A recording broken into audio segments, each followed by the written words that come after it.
கிறிஸ்துவில் பிரியமானவர்களே, ஆத்துமநேசரின் அங்கமகத்துவம் என்கிற தியான வேளை பகுதிக்கு யாவரையும் அன்போடு கூட வரவேற்கிறோம். தபசு நாட்களை ஆசரித்துக் கொண்டிருக்கிறோம். மெய்யாகவே அவர் எனக்காக அடிக்கப்பட்டார், எனக்காக நொறுக்கப்பட்டார். அந்த சிந்தையோடு கூட கர்த்தரை மகிமைப்படுத்துவோம். சிலுவையை பற்றிய உபதேசம் கெட்டு புகழுக்கு பைத்தியமாயிருக்கிறது. ரட்சிக்கப்படுகிற நமக்கு அது தேவபலனாய் இருக்க வேண்டும் என்று ஆண்டவர் இயேசு கிறிஸ்துவின் நாமத்தினால் இதை வாஞ்சிக்கிறோம். இப்பொழுதும் ஜெபத்தோடு கூட தியானத்திற்குள்ள போகலாம். எல்லாரும் கண்களை மூடி ஜெபிக்கலாமா? நேசிக்கிறீங்க நல்ல ஆண்டவரே, மறுபடியுமாய் புதியதொரு நாளை தந்திருக்கிறதை நினைத்து மனதாரமை நன்றி சொல்லி துதிக்கிறோம். ஆத்துமநேசருடைய அங்கத்தின் மகத்துவங்களை ஒவ்வொன்றையும் தியானிக்க ஒவ்வொரு அங்கங்களும் எங்களுக்காகப்பட்ட பாடுகளை வேதனைகளை நினைக்கிறோம். அது அத்தனையும் எங்கள் பாவங்கள் நிமித்தமாகவே. அந்த சிந்தையோடு கூட இப்பொழுதும் இந்த நாளின் தியானத்திற்குள்ளாக கடந்து போகிறோம். கர்த்தர் எங்களோடு கூட பேசுங்க. இனி பாவம் செய்யாதபடி தீர்மானம் கொள்ள உதவி செய்வீராக. கனமும் மகிமையும் துதியும் உமக்கு உண்டாகட்டும். இயேசு கிறிஸ்துவின் மூலமாய் ஜெபிக்கிறோம் நல்ல பிதாவே, ஆமென், ஆமென். இந்த நாளின் தியானத்திற்கான தலைப்பு ஆத்துமநேசரின் வாய். அதற்கான வேத வார்த்தைகளை வாசிக்கிறேன். முதலாவதாக லூக்கா 4 அதிகாரம் 22 எல்லோரும் அவருக்கு நற்சாட்சி கொடுத்து அவருடைய வாயிலிருந்து புறப்பட்ட கிருபையுள்ள வார்த்தைகளை குறித்து ஆச்சரியப்பட்டார்கள். இரண்டாவதாக லூக்கா 4:36 சொல்லுகிறது, இது என்ன வார்த்தையோ, அதிகாரத்தோடும் வல்லமையோடும் அசுத்தாவிகளுக்கும் கட்டளையிடுகிறார், அவைகள் புறப்பட்டு போகிறதே என்று ஒருவரோடு ஒருவர் பேசிக்கொண்டார்கள். மூன்றாவதாக யோவான் 19 அதிகாரம் 28-29 தாகமாயிருக்கிறேன் என்றார். காடி நிறைந்த பாத்திரம் அங்கே வைக்கப்பட்டிருந்தது. அவர்கள் கடற்காளானை காடியிலே தோய்த்து ஈசோப்பு தண்டில் மாட்டி அவர் வாயினிடத்தில் நீட்டி கொடுத்தார்கள். நான்காவதாக 1 பேதுரு 2 அதிகாரம் 22 அவர் பாவம் செய்யவில்லை, அவருடைய வாயிலே வஞ்சனை காணப்படவும் இல்லை. யோவான் 20 அதிகாரம் 22-23 அவர்கள் மேல் ஊதி பரிசுத்த ஆவியை பெற்றுக் கொள்ளுங்கள். எவருடைய பாவங்களை மன்னிக்கிறீர்களோ அவைகள் அவர்களுக்கு மன்னிக்கப்படும், எவர்களுடைய பாவங்களை மன்னியாதிருக்கிறீர்களோ அவைகள் அவர்களுக்கு மன்னிக்கப்படாதிருக்கும் என்றார் என்பது போதனை. நம்முடைய இரட்சகருடைய திருவாயை பற்றிய வார்த்தைகளை இப்பொழுது நாம் வாசிக்க கேட்டோம். முதலாவதாக கிருபையுள்ள வசனங்களை பொழிந்தது என்று பார்க்கிறோம். எப்படி என்றால், வேதம் நமக்கு சொல்லித் தந்திருக்கிற வார்த்தைகளின்படி கிருபையினாலும் சத்தியத்தினாலும் அவர் நிறைந்திருந்தார். இன்னும் யோவான் 1:16 வாசிக்கிறோம், அவருடைய பரிபூரணத்தினாலே நாம் கிருபையின் மேல் கிருபை பெற்றோம். தேவன் நமது மேல் பொழியும்படி சித்தங்கொண்ட கிருபா நதி நமது இரட்சகராகிய கிறிஸ்துவின் வாயாகிய வாய்க்காலின் வழியாய் நம்ம மேலே வடிந்து வந்தது. அவருடைய கிருபையுள்ள வசனத்தில் 2 நான் வாசிக்கிறேன், கேளுங்கள். வருத்தப்பட்டு பாரம் சுமக்கிறவர்களே, எல்லோரும் என்னிடத்தில் வாருங்கள், நான் உங்களுக்கு இளைப்பாறுதல் தருவேன். நீதிமான்களை அல்ல, பாவிகளையே மனம் திரும்புகிறதற்கு அழைக்க வந்தேன் என்கிறார். அப்படியானால் அவருடைய வாய் கிருபையுள்ள வசனங்களை பொழிந்தது. இரண்டாவது, அவருடைய வாய் வல்லமையுள்ள வார்த்தைகளை பொழிந்தது. நாசரேத்து ஊர் ஆலயத்தில் இயேசுவின் வார்த்தை ஒரு பேயை ஓட்டினது. அதை கண்ட எல்லோரும் இது எப்படிப்பட்ட வார்த்தையோ என்று பிரமித்தார்கள். நமக்கு ஜபத்தையும் உபவாசத்தையும் பேயோட்டும் முறையையும் சொல்லித்தந்த ஆண்டவர் தாமோ தமது வல்லமையுள்ள வார்த்தையையே அதை பிரயோகித்தார். கடலின் கொந்தளிப்பையும் அவருடைய வாயின் வார்த்தை அடக்கிவிட வல்லமையுள்ளதாயிருந்தது. அவர் போதித்த உபதேசங்களும் வல்லமையுள்ளவைகளாயிருந்தன. மூன்றாவதாக அவருடைய வாயில் காடி கொடுக்கப்பட்டது. சிலுவையில் அறையப்படுகிறவர்களுக்கு வெறி உண்டாக்கக்கூடிய ஒருவித காடி கொடுக்கப்படுகிறது வழக்கம். ஆனால் பரிசுத்த மத்தேயு அதை கசப்பு கலந்த காடி என்றும், பரிசுத்த மார்க்கு அதை வெள்ளை போளம் கலந்த திராட்சரசம் என்றும் அழைக்கிறார்கள். இரட்சகர் கொல்கொதாவுக்கு போய் சேர்ந்த உடனே வழக்கப்படி இந்த மதுவை கொடுத்தார்கள். அவர் அதை ஏற்றுக்கொள்ளவில்லை. இரட்சகரோடு சிலுவையில் அறையப்பட்டவர்கள் தங்கள் பங்கை சாப்பிட்டார்கள். இயேசு சிலுவையில் தொங்குகையில் தாகமாயிருக்கிறேன் என்று கூப்பிட்ட போது அவர் வேண்டாம் என்று தள்ளிவிட்ட காடியையே கொடுத்தார்கள். நான்காவதாக, அவர் வாய் பாவம் செய்யவே இல்லை. இது எவ்வளவு அதிசயம்! இருதயத்தின் நிறைவு வாயால் வெளிப்படும். அப்படியானால் இரட்சகருடைய இருதயம் பரிசுத்தமுள்ளதாய் இருந்தபடியினாலே அவர் வாயில் பாவம் வெளிப்படவே இல்லை. ஒரு தரம், என்னிடத்தில் பாவம் உண்டென்று உங்களில் யார் என்னை குற்றப்படுத்தக்கூடும் என்று கேட்டார். அவர் பாவம் செய்யாதது மாத்திரமல்ல, பாவங்களை மன்னிக்கவும் செய்தார்.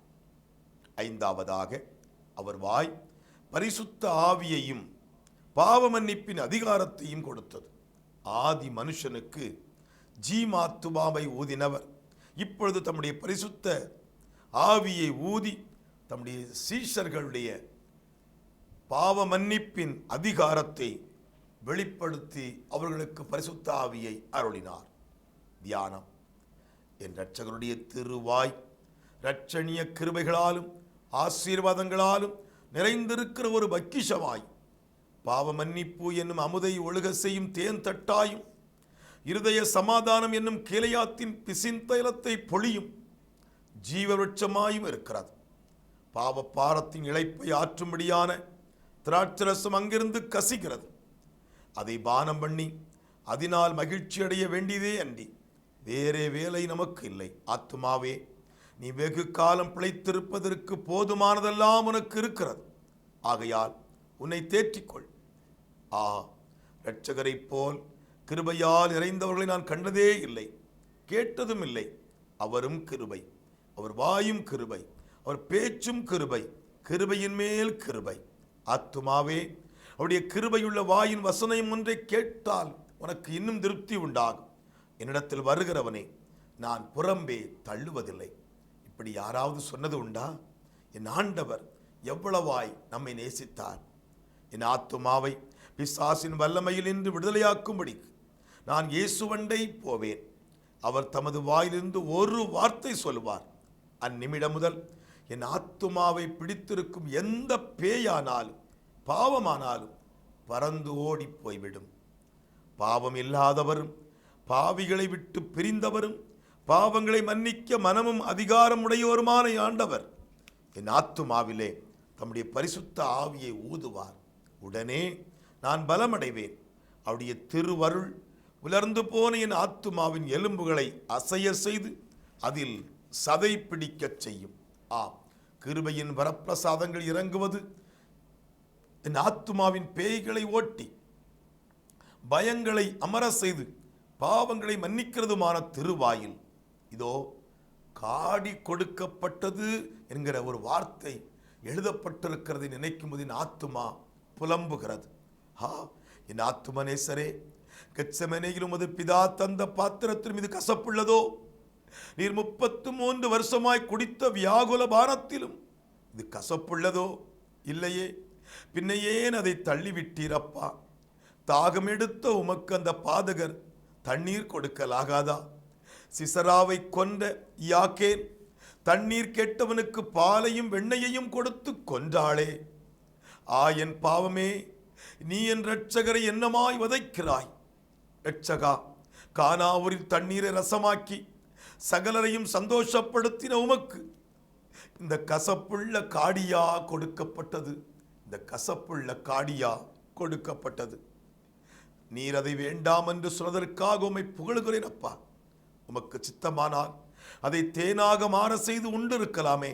ஆனால் என் இரட்சகரோ சொந்த புத்தியோடு இருந்து என் இரட்சணியத்தை நிறைவேற்றி முடித்தார் என்று மனம் மகிழும் வண்ணமாய் என் ஆண்டவர் அதை விலக்கிவிட்டார். அந்த காடியை மாத்திரம் நீர் குடித்தது மெய்யானால் நம்முடைய சத்துருக்கள் அனைவரும் நீர் என்மேல் உள்ள அன்பினால் அல்ல, காடியின் வெறிமயக்கத்தால் துன்பங்களை சகித்தார் என்றல்லவோ சொல்லுவார்கள். நீர் மனுஷர் பேரிலுள்ள அன்பையே மதுவாக உண்டு அன்பின் வெறியினாலே மேற்கொள்ளப்பட்டு எல்லாவற்றையும் சகித்தீர் என்று என் ஆத்துமா உணர்கிறதப்பா. என் மேலுள்ள அன்புதான் எவ்வளவு பெரியது, என் மேலுள்ள அன்புதான் எவ்வளவு பெரியது, என் மேலுள்ள அன்பின் வெறிதான் எவ்வளவு பெரியது. விசுவாச விண்ணப்பம். அருள் பொழியும் வாயே நமஸ்காரம், அலகை ஓட்டும் வாயே நமஸ்காரம், காடி மறுத்த வாயே நமஸ்காரம், பாவம் இல்லாத வாயே நமஸ்காரம், பரிசுத்த ஆவியை ஊதும் வாயே நமஸ்காரம் நமஸ்காரம். பிரியமானவர்களே, ஆத்துமனிசுடைய வாய் மகத்துவங்களை குறித்து தியானித்தோம். வாயில் பாவம் காணப்படவில்லை, வாயினாலே ஊதி பரிசுத்தாவியை பெற்றுக்கொள்ளு என்று சொன்னார். கிருபையுள்ள வார்த்தைகள் வெளிப்பட்டது. மாத்திரமல்ல, வாயில் காடியும் கொடுக்கப்பட்டது, அதையும் ஏற்றுக்கொண்டார். அப்படியானால் இன்றைக்கும் அவருடைய மகத்துவங்களை குறித்து, அவருடைய அங்க மகத்துவங்களை குறித்து தியானிக்கிற நாம், அவருடைய அங்கங்கள் ஒன்றும் விட்டு வைக்கப்படவில்லை. அவை அத்தனையும் எனக்காக இத்தனை பாடுகளையும் ஏற்றுக்கொண்டது என்று விசுவாசித்து ஜெபிக்கலாமா? எல்லாரும் கண்களை மூடி, எல்லா துதி ஸ்தோத்திரங்களுக்கும் பாத்திரரான பரிசுத்தமுள்ள ஆண்டவரே, திருவாயில் காடி கொடுக்கப்பட்டது, நீர் அதை வேண்டாம் என்று ஒதுக்கிவிட்டீர் என்று வாசிக்கிறதை நினைக்கிற பொழுது கர்த்தர் எங்களுக்கு எவ்வளவு நன்மை செய்திருக்கிறீர் அப்பா. எனக்காக எங்கள் பாவங்கள் தீர உண்மையே பலியாக ஒப்பு கொடுத்தவர். கசப்புள்ள காடியின் வெறியினால் அல்ல, என் மேலுள்ள அன்பின் வெறியினால் அதை நிறைவேற்றி முடித்தீர் என்பதை நினைத்து மனதார துதிக்கிறேன் அப்பா, ஸ்தோத்தரிக்கிறேன். இப்பொழுதும் எங்களோடு இணைந்து ஜெபித்துக் கொண்டிருக்கிற ஒவ்வொரு பிள்ளைகளுக்கும் அதே கிருபை வெளிப்புறட்டும். பிள்ளைகளுடைய வாழ்க்கையில் இருக்கிற குறைவுகள், ஏமாற்றங்கள், தோல்விகள் யாவும் மாறட்டும். உடைய நிறைவுகள் பிள்ளைகளை நிரப்பட்டும். படிக்கிற பிள்ளைகளை தம்முடைய பலத்தால் இடை கட்டுங்க. இன்னுமாய் பற்பல காரியங்கள் நிமித்தமாய் ஏக்கத்தோடு ஜெபித்துக் கொண்டிருக்கிற பிள்ளைகளுக்கு பரலோகத்தின் ஒத்தாசை இப்பொழுது புறப்பட்டு வரட்டும் என்று ஜெபிக்கிறோம். தங்களுக்கு அருமையானவரை இழந்து தவிக்கிற குடும்பங்களிலே சமாதானத்தை காணப்பண்ணுவீராக. ஆண்டவரே, திறப்பில் இருக்கிற ஊழியத்தின் பாதையிலே புறப்பட்டு போயிருக்கிற ஒவ்வொரு பிள்ளைகளையும் கர்த்தர் தம்முடைய வல்லமையினால் இடைகட்டுவீராக.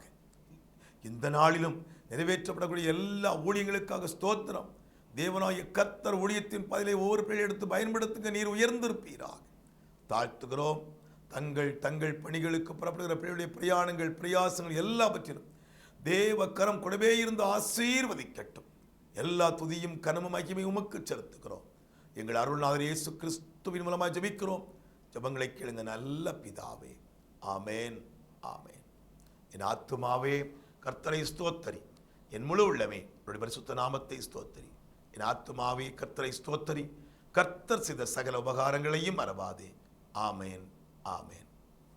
பிரியமானவர்களே, அவருடைய மகத்துவங்களை குறித்து தியானிக்க ஒவ்வொரு அவயங்களையும் அவர் மறைக்கவில்லை. அத்தனையும் நம்முடைய இரட்சணியத்திற்கென்று, ரட்சிப்புக்கென்று விட்டு கொடுத்தார். ஆம், அந்த அன்பிலே நிலைத்திருப்போம். கர்த்தர் நம்மை ஆசீர்வதித்து உயர்த்துவாராக. ஆமேன், ஆமேன்.